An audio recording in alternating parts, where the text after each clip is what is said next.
तक हमारे बीच में हमारे दोस्त, हमारे यार हैं, हमारे मेहमान हैं बाबा कूल और इरफान भाई। तो भाई कैसी लगी आपको परफॉर्मेंस? पहली इनिंग्स कैसे गेज करते हैं बाबा कूल? श्रीलंका की परफॉर्मेंस काफ़ी अच्छी रही। जिस तरह से उन्होंने नई गेंद से शुरुआत की, चमीरा और तुषारा दोनों वेरी इंप्रेसिव। पथिराना ने थोड़ा बहुत डिसअपॉइंट किया क्योंकि उनकी जो स्पेशलिटी है यॉर्कर डालना, आज वो कंट्रोल उनकी गेंदबाजी में नज़र आया नहीं। चमीरा और तुषारा ने ना ही केवल नई गेंद से अच्छी गेंदबाजी की, पर उसके बाद अंत में ही मिडल ओवर्स में जिसके लिए उनको इंक्लूड किया गया हसरंगा, उन्होंने बड़ा ही शानदार काम किया। बांग्लादेश के लिए अच्छी बात ये रही कि फाइनली वो पार्टनरशिप देखने को मिली जाकिर और शमीम के बीच में, इसीलिए यहाँ तक उन्होंने स्कोर बनाया है।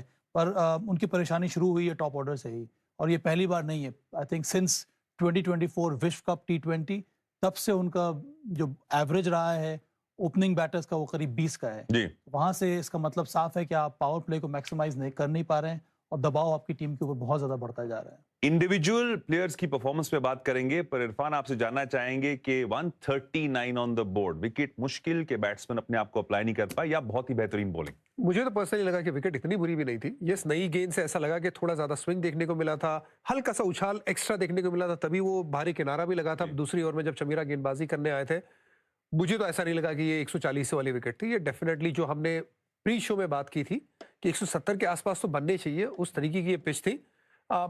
अच्छी गेंदबाजी, और कई बार ऐसा लगा जो बांग्लादेश की जो बल्लेबाजी थी उसमें जो समझदारी भरी जो बैटिंग करनी चाहिए वो देखने को नहीं मिला। पहली विकेट जब गिरी वो अक्रॉस चले गए, जो गेंद अंदर आ रही है सीधा आप खेल सकते थे। उसके बाद अगली ओवर में आपकी विकेट गिरी है, मेडल है, आप थोड़ा और एक आध ओवर तो ले ही सकते हैं। ऐसा नहीं कि 6 बॉल में लेने से कुछ ज्यादा आपको दिक्कत आ जाएगी, लेकिन वहां पे भी आप बड़ा शॉट लगाने गए तो एप्लीकेशन की वहां पे कमी नजर आई। इसी वजह से ये मुझे लगता है स्कोर कम हुआ। तो I think Sri Lanka should get it. Should get it. 140 का लक्ष्य है, कर पाए। ये टॉस में बोले, फिर गूगली बोले, उसके साथ जो उनका कंट्रोल है वो काबिल तारीफ है। स्टंप को आप छोड़ते हुए वो नजर आएंगे ही नहीं, और जब ऐसा होगा तो खतरनाक बन जाएंगे। राशिद खान ने सालों साल क्या किया, स्टंप को टारगेट किया, गूगली और लेग स्पिन का वो किया, तो उनको कामयाबी मिली। लेकिन ये जो वेरिएशन है इस पर नजर आप डालिए, इस वेरिएशन में ये कंट्रोल यही इन्हें सबसे ज्यादा सक्सेसफुल बनाता है श्रीलंका के लिए। यहाँ पे आपको नजर आएगी लेग स्पिन करते हुए, जो ज्यादा घूमती नहीं है, गूगली ज्यादा घूमती है। दूसरा आपको टॉप स्पिन नजर आएगा, और यहाँ पे फिर वो गूगली से परेशान करते, दोबारा फिर गूगली डालेंगे, बल्लेबाज वो पकड़ नहीं पाते। और ये इतना ज्यादा क्रिकेट खेलते, उसके बावजूद लीग में खेलते, श्रीलंका के लिए इंटरनेशनल क्रिकेट खेलते, लेकिन फिर भी बल्लेबाज उनको वो स्पिन खेलने जाते, और खास करके ऐसी पिच पे जहां पे टर्न है नहीं, वो मुझे थोड़ा सा समझ में नहीं आता। एप्लीकेशन अगर बल्लेबाजों का ज्यादा बेहतर हो और ज्यादा बेहतर प्लानिंग हो तो इससे ज्यादा बेहतर रिजल्ट मिलने की उम्मीद रहेगी। इससे बड़ी एसेट क्या हो सकता है टीम के अंदर बाबा कूल? और इनमें वो सेलिब्रेशन भी बहुत ही ज्यादा कूल, क्या बोलता मंजीरा कुछ मंजीरा कर रहे थे। बड़ा आपकी राय में उनकी परफॉर्मेंस कैसे रही आज? बहुत शानदार परफॉर्मेंस है और इसीलिए उनको रखा गया है टीम में। वेरिएशन की बात की थी इरफान ने, उसके साथ साथ वो लो ट्रेजेक्टरी से बॉल डालते हैं। रेगुलर जो स्पिनर होते हैं, लेग स्पिन बोला, उनकी कोशिश होती है कि आप बैटर के आईलाइन के ऊपर रखें। इनमें वो सब नजर आता नहीं है। वो ट्रेजेक्टरी को थोड़ा फास्ट रखते हैं, इसलिए उनको पिक करने में आसानी होती है, और आज बांग्लादेशी पिक करने में दिक्कत होती है। और आज सभी बांग्लादेशी बैटर्स को ये परेशानी हो रही है। जब तक कि आप इनको at the point of release, जैसे उनके हाथ से बॉल निकलेगी नहीं, आप उनको पिक नहीं करेंगे, शॉट खेलना बड़ा मुश्किल हो जाएगा। ये लेग स्पिन तो डालते ही नहीं है।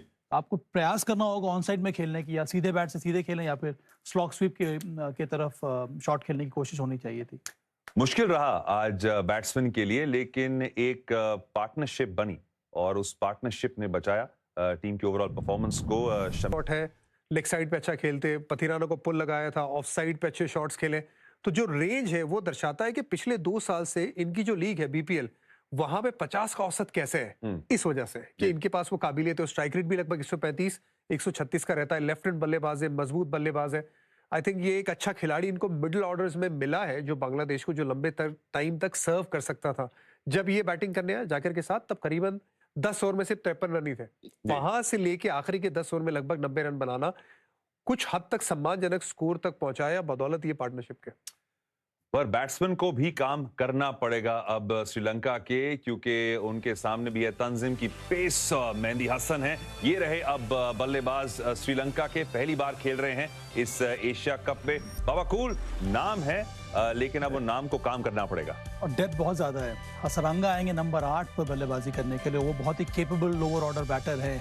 इस टीम में, इन बैटिंग लाइनअप में कई ऐसे प्लेयर्स हैं जो टॉप ऑर्डर में नई गेंद के साथ तेजी से रन बना सकते हो, उसमें सबसे पहला नाम है निशंका का। जी। उसके बाद मध्य क्रम में कमिंडू मेंडिस है, खुद कप्तान चरिता सलंगा है कम। तो इनके पास इनकी बैटिंग बहुत ज़्यादा मजबूत है। शानाको को भी इन्होंने इसी वजह से खिलाया है, तो वो भी बैटिंग ऑलराउंडर है। और ये जो बल्लेबाजी में जो गहराई है, इससे श्रीलंका को मदद मिलनी चाहिए यहाँ पर इस मुकाबले को जीतने में। गेंदबाज भी कम नहीं है, जाट भाई भी बहुत इंप्रेस हुए थे उनसे, खासतौर से तंजिम जिनकी पेस भी काफी क्विक है, निपी है, तो निगोशिएट करना उन्हें काफी मुश्किल हो सकता है। और साथ ही में शरीफुल पे शरीफुल, नजर रखिएगा। लंबे कद के लेफ्ट आर्म गेंदबाज है, गेंद बाहर निकालते हैं, नई गेंद से अच्छी गेंदबाजी करते हैं, तो उन पे नजर रखिएगा जरूर, खास करके नई गेंद से। हमने देखा था श्रीलंकाई तेज गेंदबाजों को मदद मिली थी, बांग्लादेशी गेंदबाज भी वो नई गेंद का अच्छा इस्तेमाल कर सकते हैं, बशर्ते जो टारगेट किया था स्टम्प्स को